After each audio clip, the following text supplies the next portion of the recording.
Hi there, welcome to my YouTube channel. Today we are going to see one very interesting trap in the Sicilian Accelerated Dragon. This game actually occurred in 1958 between Robert James Fischer and Samuel Rzewski. Here white starts with e4, c5, knight f3, knight c6, d4, c into d4, knight into d4, and g6 is the accelerated dragon. Here black has started the attack immediately with the plan to play bishop g7, attacking on this knight immediately. That's why this is called the accelerated dragon. In the normal dragon, black first plays d6 and then goes for knight f6 before developing the bishop. Now the game continued with knight c3, black replied bishop g7, and you can see black is already attacking the d4 knight. White plays bishop e3, black plays knight f6, and now white went for bishop c4.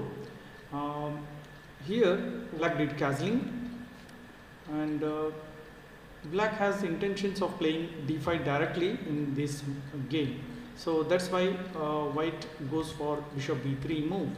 Now suppose white does a normal looking move like castling, then there is a very good interesting move black can play, knight into e4, and after white replies knight into e4, black immediately plays the move d5, attacking the center, and gains back the piece as well as gets a good position.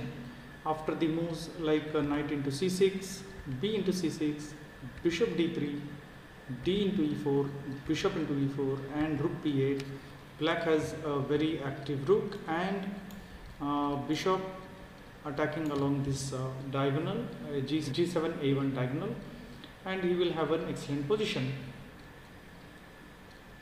In the game, after bishop b3, black should play d6 now, which is normal, leading to our normal Sicilian dragon defense. After f3, where white plans to play queen d2 and g4 after long side castling.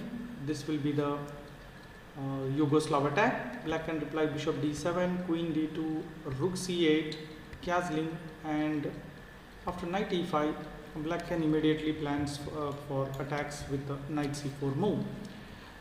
But in the game, after bishop b3, black played knight a5 with the intention of attacking this bishop and exchanging this active bishop, which is having some aims towards this diagonal b3 and g8.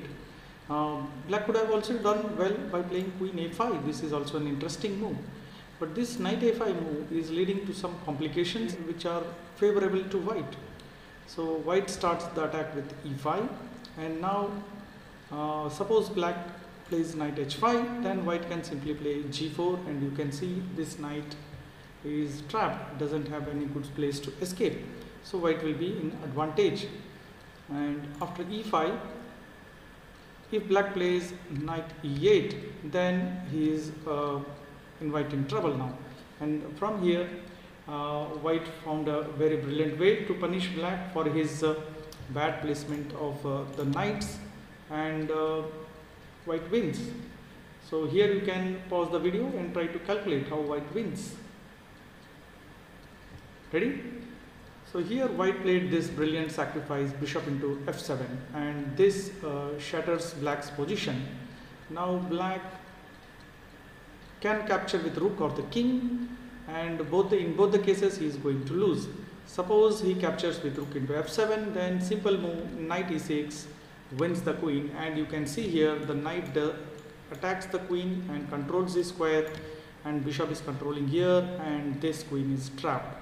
If black captures the knight, then queen into d8 wins the queen. After bishop into f7, if black doesn't capture and plays king h8, then simply knight e6 wins the queen as well, because we have the same idea here, and here if he can't capture d into e6, because again queen into d8 wins the queen.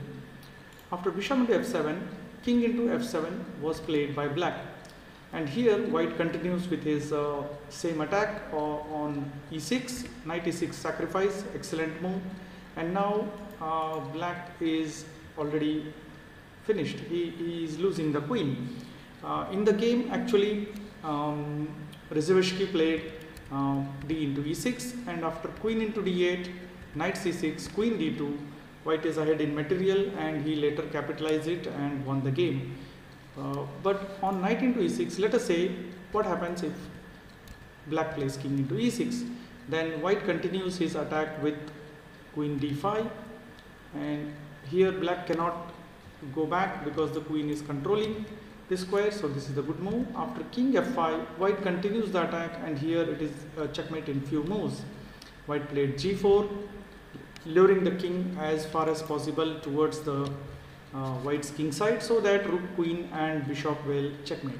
After king into g4, rook g1, and here this is almost over.